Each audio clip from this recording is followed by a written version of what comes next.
अध्याय 113। फिर से साइन इन करें। लियू यून क्या कह सकता था? क्या उसकी कुछ कहने की हिम्मत थी? जब उसके पिता ने उसे घूरा तो वो डर गया। वो केवल अनुसरण कर सकता था। सौभाग्य से ये शुआन ने उन्हें ज्यादा इंतजार नहीं करवाया। आधे घंटे में ही ये शुआन लियू यानरेन की कार में पहुंच गया। कार रुकने के बाद लियू यून जल्दी से आगे बढ़कर ये शुआन के लिए कार का दरवाजा खोलने लगा। उसी क्षण लियू यानरेन कार से बाहर निकली। जब लियू हाईकोंग ने लियू यानरेन और ये शुआन को एक साथ यहाँ देखा तो वो चौंक गया। उनमें से कुछ ने आश्चर्य से कहा, निदेशक लियू, आप अध्यक्ष ये के साथ यहाँ क्यों हैं? जिनलिंग में लियू यानरेन कोई गुमनाम व्यक्ति नहीं थीं। इसके विपरीत वह प्रसिद्ध थीं। वह वाक्सिया बैंक की निदेशक थीं। कंपनियों के सीईओ में से कौन उनके साथ संबंध नहीं बनाना चाहता था? लियू यानरेन को आते देखकर लियू हाईकोंग ने जल्दी से पूछा। जब लियू यानरेन ने लियू हाईकोंग को देखा तो उसने बस विनम्रता से मुस्कुराया और मुस्कुराते हुए समझाया, तो ये अध्यक्ष लियू हैं। अध्यक्ष ये ने हुआक्सिया बैंक में 60 बिलियन युआन बचाए। एक शर्त के रूप में मैं अध्यक्ष ये की सचिव बनने के लिए सहमत हो गई। लियू हाईकोंग को ज्ञानोदय हुआ, लेकिन उसका दिल उथल पुथल में था। उसने 60 बिलियन नकद जमा किए थे। हे भगवान, उसने इसके बारे में सोचने की भी हिम्मत नहीं की। हालांकि क्या गर्वित लियू यानरेन केवल एक बड़ी रकम के साथ ये शुआन की सचिव बन सकती थीं? ये शुआन की अन्य संपत्तियों के साथ ये शुआन की पहचान शायद उतनी सरल नहीं थी जितनी उसके बेटे को पता थी। हालांकि ये शुआन की पहचान जितनी रहस्यमय थी, लियू हाईकोंग उतना ही चौंक गया। उसके सामने खड़े 8 या 9 साल के बच्चे के पास वास्तव में इतनी शक्ति थी। लियू हाईकोंग ने खुद को संभाला और सम्मानपूर्वक ये शुआन की ओर चला गया। उसने दोनों हाथों से अपना बिजनेस कार्ड सौंपा और अपना परिचय देना शुरू किया। नमस्ते अध्यक्षीय, मैंने आपके बारे में बहुत सुना है। मैं लियू कॉरपोरेशन का अध्यक्ष हूँ। कृपया भविष्य में मेरा ध्यान रखना। मेरे बेटे ने आपको परेशान किया है। लियू यून अवाक रह गया। उसने सोचा, पिताजी, आपको कुछ गड़बड़ है। लियू हाईकोंग ने ये शुआन के बिजनेस कार्ड लेने का इंतजार किया, फिर एक आमंत्रित इशारा किया और ये शुआन और लियू यानरेन को विला के अंदर ले गया। ये शुआन ने संक्षेप में लियू परिवार के विला का निरीक्षण किया। आंगन में साफ सुथरी टाइलें लगी थीं। कुछ विशाल इमारती बांस के स्थान थे जिन्हें कुशलता से कंकड़ पत्थरों से अलग किया गया था। चौड़ा आंगन व्यवस्थित था और बहुत चतुराई से सजाया गया था। ये देखा जा सकता था कि इसे सजाने वाले व्यक्ति ने बहुत प्रयास किया था।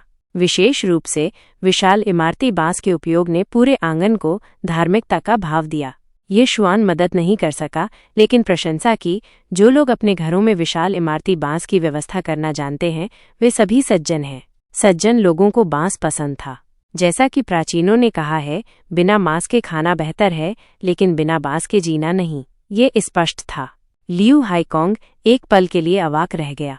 उसने अपनी आंखों में उत्साह की झलक के साथ ये शुआन की ओर देखा। मुझे उम्मीद नहीं थी कि अध्यक्ष ये इतनी कम उम्र में विशाल इमारती बांस के बारे में जानेंगे। इससे मुझे ऐसा लगता है जैसे मुझे एक हमसफर मिल गया हो। ये शब्द न केवल तारीफें थीं, बल्कि लियू हाईकोंग के विचार भी थे। कम से कम 800 लोग उसके विला में आ चुके थे, लेकिन बहुत कम ही उसके इरादों को पढ़ सके। आज ये शुआन ने वास्तव में उन्हें समझ लिया। वह उत्साहित क्यों नहीं होगा?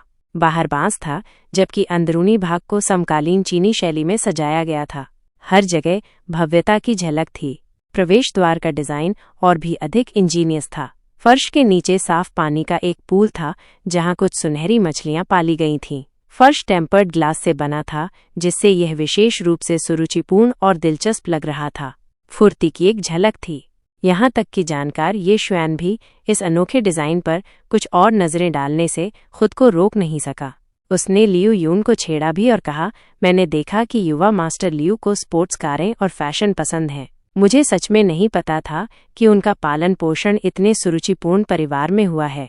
लियू यून हंसा और ये शुआन को आंख मारी। जीवन में हजारों अच्छी चीजें हैं। हम सभी के शौक एक जैसे नहीं हो सकते हैं ना? लियू हाईकोंग ने अपने स्वाभाविक रूप से मजाकिया बेटे को देखा और उसे डांटने की हिम्मत नहीं हुई। उसने मन ही मन उत्साह से सोचा कि उसके बेटे को अध्यक्ष ये के साथ अच्छे संबंध बनाने चाहिए। फिर लियू हाईकोंग उन्हें लिविंग रूम में ले गया। अधिकांश फर्नीचर लकड़ी का बना था। इस्तेमाल किए गए फर्नीचर की कीमत स्वाभाविक रूप से उसकी सामग्री के आधार पर बढ़ जाती है। ये शुआन ने एक नज़र डाली। लियू परिवार ने बेहद उच्च स्तरीय महोगनी को आधार के रूप में इस्तेमाल किया था और हर टुकड़ा अनमोल था। लियू यानरान को महोगनी के बारे में थोड़ा पता था। उसने सोफे का निरीक्षण किया और कहा, क्या यह फर्नीचर शीशम की लकड़ी से बना है? ये वास्तव में प्रभावशाली है। लियू हाईकोंग जोर से हंसा। उसकी हंसी बहुत दिल खोलकर थी। मुझे उम्मीद नहीं थी कि निदेशक लियू को इसकी जानकारी होगी। मैंने इसे तब वापस पाने के लिए बहुत पैसा खर्च किया था। भविष्य में मैं इसे बस संशोधित करने और हमेशा के लिए उपयोग करने की योजना बना रहा हूँ। लियू यानरान ने हाथ बढ़ाया और महोगनी की सतह को छुआ। उसकी उंगलियों पर स्पर्श नम और चिकना था। अध्यक्ष लियू एक सच्चे विशेषज्ञ हैं। साधारण लोग ऐसे फर्नीचर को बनाए रखने में इतनी लंबी उम्र हासिल नहीं कर पाएंगे। महोगनी न केवल महंगी थी, बल्कि ये बहुत कीमती भी थी। यदि कोई इसका मूल्य बनाए रखना चाहता था तो उसे समय समय पर इसका रखरखाव करना पड़ता था। अन्यथा यदि ये बहुत सूखा था तो ये आसानी से फट जाएगा, और यदि ये बहुत नम था तो ये आसानी से सड़ जाएगा। महोगनी के फर्नीचर के रखरखाव के जिक्र पर लियू हाईकोंग बिना रुके बात करते रहे। यह सुगंधित शीशम का फर्नीचर नम परिस्थितियों को पसंद नहीं करता है। मैं आमतौर पर इसे गीले सूती कपड़े से पोंछता हूँ। हर 2 से 3 महीने में मैं इसे पोंछने के लिए अखरोट को सूती कपड़े में लपेटता हूँ। चक्र दोहराता रहता है। क्या आप अखरोट लपेटते हैं? लियू यानरान ने ऐसी रखरखाव विधि के बारे में कभी नहीं सुना था। वह मुस्कुराई। मैंने इसके बारे में पहले कभी नहीं सुना। मैंने केवल सुना है कि अखरोट के तेल से महोगनी को दागना आसान है। लियू हाईकोंग अखरोट का तेल लगाने की विधि से बेहद नाखुश लग रहा था। उसने भौहें सिकोड़ी और लगातार अपना सिर हिलाता रहा। नहीं, वो एक शौकिया तरीका है। कहानी जारी रहेगी।